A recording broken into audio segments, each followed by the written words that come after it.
আসসালামু আলাইকুম ভিউয়ার্স, কেমন আছেন? আশা করি সবাই ভালো আছেন। আমিও ভালো আছি। তো কবুতরগুলোকে খোপের থেকে এইখানে সেট আপ করে দিলাম, কারণ একজোড়া কবুতর খোপে রাখবো কী করতে, যার কারণে ঘরের ভিতরে একটা খাঁচা করে ওই খাঁচার ভিতরে ওদের থাকার ব্যবস্থা করে দিলাম। আমি দেখাইতাম কিভাবে ওদের এইখানে এটা করলাম। আমি একা একা করছি তো, কারণ ক্যামেরা ধরার জন্য কেউ নাই, যার কারণে আমি একাই এখানেই করলাম। তো এই যে দেখতে পাচ্ছেন অনেক উঁচুতে রাখছি এদেরকে। এটা একটা ঘর, এই ঘরটা নতুন উঠানো হয়েছে এই কবুতর রাখার জন্য। আর যেহেতু একজোড়া কবুতর আমার খোপ আছে, একজোড়া কবুতর, যার কারণে আমি এদেরকে এখানে রাখলাম। খোপের ভিতরে অন্য কিছু রাখা যাবে, হাঁস মুরগি।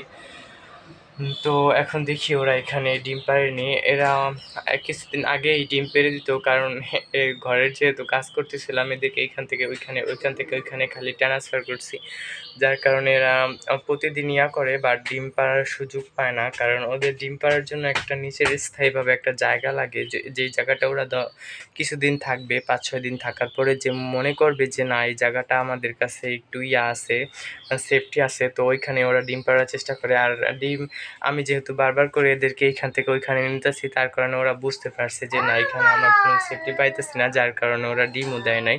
তো ইনশাল্লাহ এখন এই খাঁচার ভিতরে ওরা ডিম দিয়ে দেবে। ডিম দিলে আমি অবশ্যই আপনাদেরকে ভিডিও করে জানাবো যে আমার কবুতরগুলো ডিম দিছে। আর এই কবুতরগুলো কিন্তু আমার এক ফ্রেন্ড গিফট করছে আমাকে। আমার আগের যে পুরনো কবুতর ছিল, সব কবুতর আমি বিক্রি করে ফেলছি রাগ হয়ে, কারণ কবুতর আপনার হারায় যায়। আমার কবুতর যখন বাচ্চা ওঠে তখনই আমার কবুতর হারানো শুরু করে।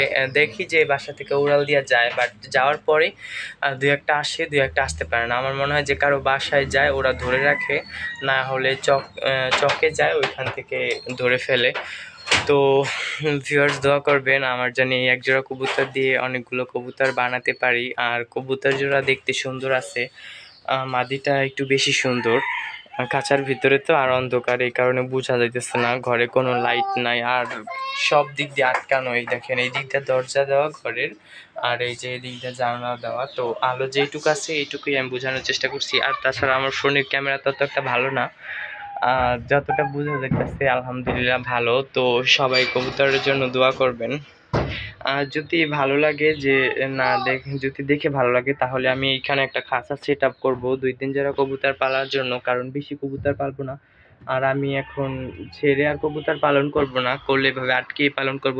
আসলে আটকিয়ে কবুতর পালন করলে কোনো লাভ নাই, কারণ দেখা গেছে আমরা যে খাবারগুলো কবুতরকে দেবো, ওদের কিছুই হবে না, ওদের বাচ্চা তেমন একটা ভালো গ্রোথ আসবে না।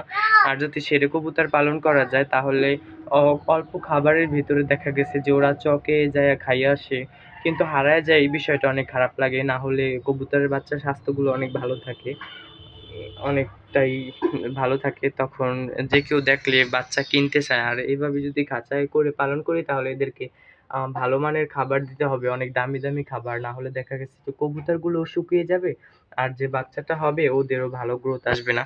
তো ভিউয়ার্স, ভিডিওটা বেশি বড় করব না, অন্য কোনো ভিডিওতে দেখা হবে। আজকে এই পর্যন্তই থাক। বাই বাই, আসসালামু আলাইকুম।